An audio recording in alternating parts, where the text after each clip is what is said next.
ħafna drabi naħsbu fil-poeżiji bħala kitbiet serji. Imma dan mhux dejjem minnu. Insibu diversi ġeneri fosthom il-limerikki li permezz tagħhom nesprimu tinbix, ċajt u praspar oħra. Limerikki? X'inhu limerikku? Kif tarhom dawn tqabbil wieġbu ċikku? Milli rajt milli smajt u nżid ngħid milli rajt ma donnomx infaslin biex ibikku. Il-limerikki huma poeżiji osra ta' 5 versi illi ħafna drabi jkunu ta' daħq u kultant anki b'satas. Di mhix tradizzjoni li għandna fil-letteratura tagħna, jew almenu mhix tradizzjoni li twildet fil-letteratura tagħna, jew għandha storja antika ħafna fil-letteratura tagħna. Imma biex ngħidlek minn nofs is-seklu 20 law qabdet fil-letteratura tagħna u nista' ngħid ukoll li anke b'mod informali hemm ħafna nies, anke ħafna żgħażagħ illi jesperimentaw bil-limerikki biex jiċċajtaw ħafna drabi fuq dak li jkun qed jiġri fil-pajjiż, pereżempju fil-każ tal-politika, fil-każ tal-imxija tal-COVID-19. Ġifieri din hija forma li għandha ħafna potenzjal biex in-nies jużawha biex jikkummentaw u jiċċajtaw u jironizzaw dwar il-preżent.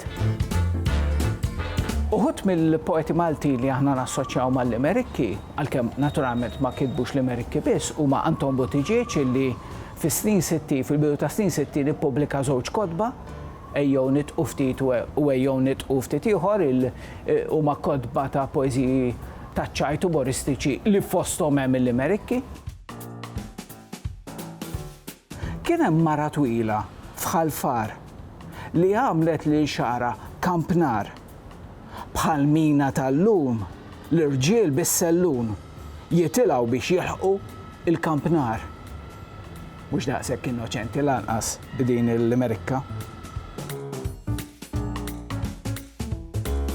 Hemm dwar duellul li kien ċertament iktar imqareb minn Anton Buttigieg u kiteb ħafna limerikki fil-gazzetta umoristika satirika ix-xewka fil-bidu ta' snin 72-73 li huma limerikki b'element mhux biss umoristiku ma pastas u politiku u polemikus ukoll. Min iħqalbi il-punt l-aktar intern, bda ma fajni nappella lill-gvern jifdil dawn is-sinjuri, dawn l-imsejkna ċensuri, mill-periklu li jmorru l-infern. U bat għandek Guido Lanfranco li kiteb qatt ta' limerikki miġburin fi ktieb jismu ċajt bil-limerikki illi għamlu ħafna suċċess, illi intlaqgħu tajjeb kemm iż-żgħar u kemm il-kbar, huma umoristiċi però m'hemmx dak l-element imqareb illi se ssib fil-poeżiji fil-limerikki ta' Dwardu Ellul. Din limerikka ta' Guido Lanfranco mill-ktieb tiegħu ċajt bil-limerikki tal-2008. Ġo l-iskola żaren qatt ma mar. Iżda xtrawlu karozza mill-kbar. Beda jsuq kullimkien biex jaraw il-ġirien 20 żiemel misjuqa minn ħmar.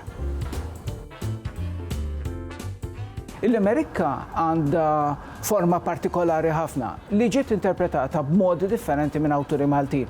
Għandek min jiktiblek il-limerikka bin-novenarju, żewġ senarji u novenarju, ġifieri 9 sillabi u 6 sillabi, u għandek min jiktiblek il-limerikka bil-deka sillabu u s-settenarju, ġifieri 10, 7, 7 u 10. U dejjem bir-rima bejniethom. Bħala forma l-limerikka hija forma umoristika. Jiena personalment użajta ħafna wkoll bħala poeżija li biha nikkummenta fuq affarijiet serji b'mod serju. Hemm nies li jgħidulek isma' jekk inti ħad tikteb l-Amerika, ma tistax tmur kontra l-ispirtu tal-Amerika, ma tistax tikteb poeżija li hija serja jekk il-forma hija umoristika tad-daħq.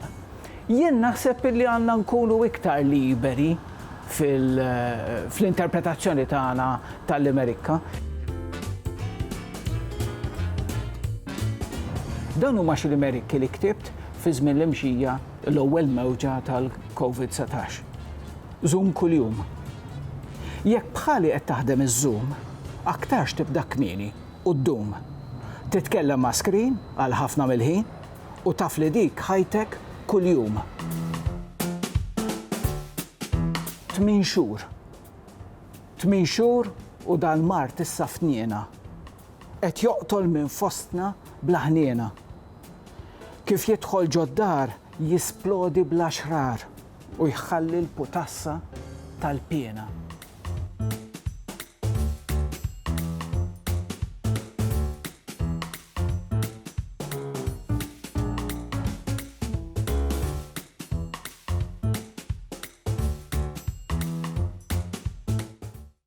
Il-Sinna jixtieq jirringrazzja lill-Kunsill Nazzjonali tal-Ilsien Malti, lid-Dipartiment tal-Malti fil-Fakultà tal-Arti l-Università, lill-Ministeru għall-Edukazzjoni u x-Xogħol u lill-Aġenzija Nazzjonali tal-Litteriżmu.